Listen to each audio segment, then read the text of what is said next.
Dari lautan antara langit dan bumi itu, Burak membawa Rasulullah Shallallahu Alaihi Wasallam hingga tiba di pintu langit pertama, sebuah gerbang kosmik yang tidak terbuka tanpa izin dan pengakuan. Jibril pun berseru, "Wahai Ismail, bukakanlah pintu langit ini." Terdengar jawaban dari balik cahaya, "Siapakah kalian?" Jibril menjawab, "Aku Jibril." Maka terbukalah pintu langit pertama, dan Rasulullah Shallallahu Alaihi Wasallam pun masuk, diiringi malaikat wahyu.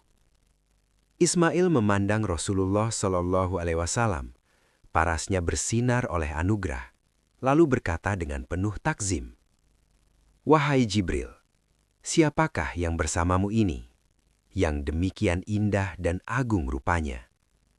Jibril menjawab, "Dialah Muhammad, Nabi pilihan Allah.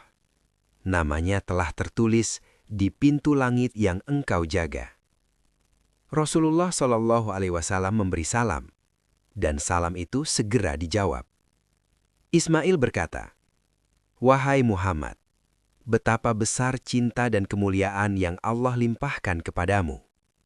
Sejak Adam hingga hari ini, tidak ada yang menerima anugerah sebesar ini selain engkau."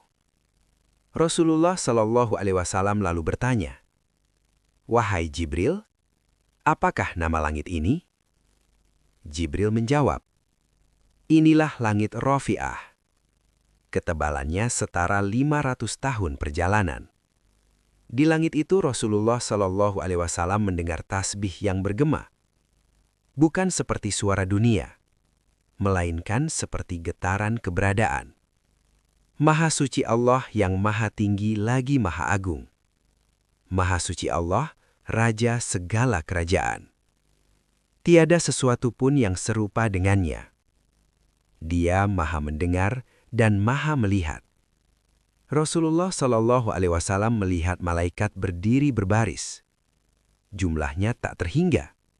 Hanya Allah yang mengetahuinya. Mereka bertasbih tanpa henti. Maha suci dan maha kudus Tuhan seluruh alam. Ketika Rasulullah Shallallahu Alaihi Wasallam bertanya tentang jumlah mereka, Jibril menjawab, "Tiada yang mengetahui tentara Tuhanmu selain Dia sendiri." Di langit pertama itu pula, Rasulullah Shallallahu Alaihi Wasallam berjumpa dengan Nabi Adam alaihissalam. Beliau sedang memandang keturunannya.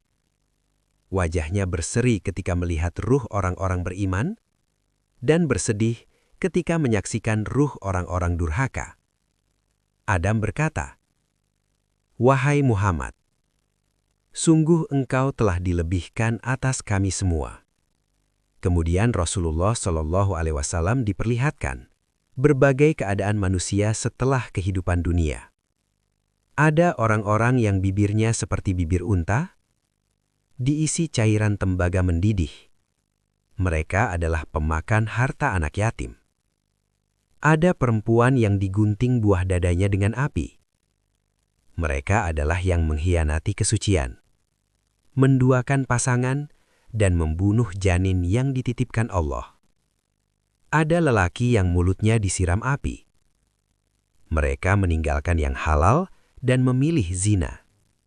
Ada pula orang-orang yang dirantai dan dihancurkan tubuhnya. Mereka hidup tanpa mengingat Allah, seolah dunia tak pernah berujung. Ada raja-raja zolim yang duduk di atas api. Hakim-hakim yang dipukul api karena ketidakadilan. Penyebar fitnah yang dibakar di mulutnya. Peminum arak yang dilemparkan ke dalam nyala neraka. Dan ada pula mereka yang durhaka kepada orang tua. Tulang dan dagingnya dimakan api tanpa henti. Melihat semua itu, hati Rasulullah bergetar. Dan beliau bertanya kepada Jibril tentang hikmah setiap siksa. Lalu tampaklah dua malaikat berwajah hitam dan menggentarkan, bersuara seperti petir, memegang tongkat yang mampu menghancurkan gunung. Jibril berkata, "Inilah Mungkar dan Nakir, penanya manusia di alam kubur." Pertanyaan mereka sederhana. namun menentukan segalanya. Siapakah Tuhanmu? Siapa nabimu? Apa agamamu? Apa kitabmu? Kemana kiblatmu? Siapa saudaramu? Jawaban yang benar adalah cahaya keselamatan. Rasulullah Shallallahu Alaihi Wasallam memberi salam, dan salam itu segera dijawab. Di langit pertama pula Rasulullah Shallallahu Alaihi Wasallam melihat seekor ayam kosmik. Kepalanya berada di bawah arsy. Sayapnya memantulkan warna dunia. Dan setiap kokoknya menggerakkan ayam-ayam di bumi untuk bertasbih. Ia memuji Allah yang menghidupkan makhluk dalam keteraturan kosmos. Rasulullah Shallallahu Alaihi Wasallam juga melihat malaikat yang satu sayapnya air dan yang lain api. Bertasbih memuliakan Allah yang menyatukan pertentangan.